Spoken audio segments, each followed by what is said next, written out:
Hello, എല്ലാവർക്കും പുതിയൊരു വീഡിയോയിലേക്ക് സ്വാഗതം. അപ്പോൾ എല്ലാ ദിവസത്തെ പോലെ ഞങ്ങളുടെ റൂട്ടീന് രാവിലെ തന്നെ ആരംഭിച്ചു.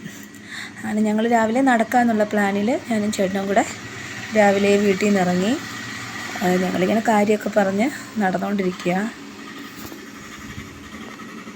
മോർണിംഗ് വാക്ക് കഴിഞ്ഞാൽ എൻ്റെ പ്രധാന പണി എന്ന് വെച്ചാൽ ഒരു അരമണിക്കൂറെങ്കിലും ഒരു ചെറിയ കൃഷിസ്ഥലമുണ്ട്. ഒത്തിരി ഒന്നും ഇല്ല കേട്ടോ, എല്ലാം കാട് പിടിച്ച് കിടക്കുക. ഞാനപ്പോൾ ഓർത്തന്നെ അരമണിക്കൂർ അവിടെ എന്തെങ്കിലും ചെയ്താൽ അത്രയും കൂടെ അരമണിക്കൂറേ ഉള്ളൂ. അത് കഴിഞ്ഞ് പിന്നെ എന്തെങ്കിലും ജോലിയൊക്കെ കാണില്ല വീട്ടിൽ. അങ്ങനെ അത് കഴിഞ്ഞ് അപ്പോഴത്തേക്ക് അമ്മ രാവിലെ ബ്രേക്ക്ഫാസ്റ്റ് ഉപ്പുമാവും മുട്ടയൊക്കെ ഉണ്ടാക്കി വെച്ചായിരുന്നു. അങ്ങനെ അതങ്ങ് കഴിച്ചു. നടന്നതിൻ്റെ ക്ഷീണം ഉപ്പുമാവിലങ്ങ് തീർത്തെന്ന് പറയാം. നല്ലപോലെ കഴിച്ചു. അപ്പോഴാണ് തൂക്കുന്ന കാര്യം ഓർത്തത്. അങ്ങനെ ചന്ദ്രമലയിലെ വർഷയൊക്കെ നിൽക്കുന്ന പോലെ നമുക്ക് നിൽക്കാൻ പറ്റത്തില്ലല്ലോ.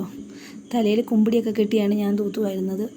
അങ്ങനെ തൂപ്പും വാരിയൊക്കെ കഴിഞ്ഞിട്ട് പിന്നെ ഞാൻ ചെറിയൊരു ഗ്ലൂട്ടാത്തയോണ് ഞാനൊരു യൂട്യൂബ് ചാനൽ നോക്കിയിട്ട് ചെയ്ത് കേട്ടോ. വെറുതെ ജസ്റ്റ് ഒന്ന് ഉണ്ടാക്കി ഒരു ഐസ് ക്യൂബാക്കി മാറ്റി വെച്ചിട്ടുണ്ട്.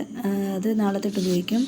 അത് കഴിഞ്ഞ് ഞാൻ വെളിയിലോട്ട് വന്നപ്പോൾ ഞങ്ങളുടെ പുത്രൻ പ്രത്യേകതര കലാപരിപാടികൾ മുറ്റത്ത് അരങ്ങേറിക്കൊണ്ടിരിക്കുക. എന്താ അവൻ കാണിക്കുന്നതെന്ന് അവന് തന്നെ അറിയത്തില്ല.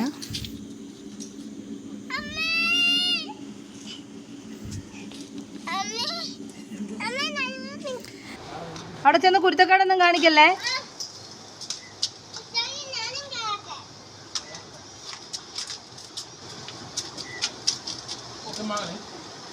വലി മോൻ ഇങ്ങോട്ട് വലിക്കടാ. ചേട്ടനും മോനും ഒക്കെ ഒരു ബന്ധു വീട്ടിൽ പോയിട്ട് അവർ വന്ന് അത് കഴിഞ്ഞ് പിന്നെ എനിക്ക് അടുക്കളയിൽ ഒത്തിരി പണിയുണ്ടായിരുന്നു. അതെല്ലാം പെട്ടെന്ന് പാത്രമൊക്കെ തേച്ച് കഴുകി വൃത്തിയാക്കി. അമ്മ അപ്പോൾ അടുക്കളയിൽ എന്തൊക്കെയോ ജോലിയാണ്, അരിയൊക്കെയാണ്. പിന്നെ അതിൻ്റെ ഇടയ്ക്ക് ഞങ്ങൾ ഫുഡൊക്കെ ഉണ്ടാക്കി. ഫുഡിൻ്റെ ഒന്നും വീഡിയോ എടുക്കാൻ പറ്റിയില്ല. അന്ന് സൺഡേ ആയിരുന്നുകൊണ്ട് ഞങ്ങൾ ചിക്കനൊക്കെ വാങ്ങിച്ചു, കപ്പ ഉണ്ടായിരുന്നു, എല്ലാം കൂട്ടി ചോറൊക്കെ കഴിച്ചു. ഇതിൽ കുറേ വീഡിയോസ് ഒന്നും എടുത്തില്ല കേട്ടോ. അപ്പോൾ ഇത്രയേ ഉള്ളൂ ഞങ്ങളുടെ സൺഡേ ബ്ലോഗ്. Thank you.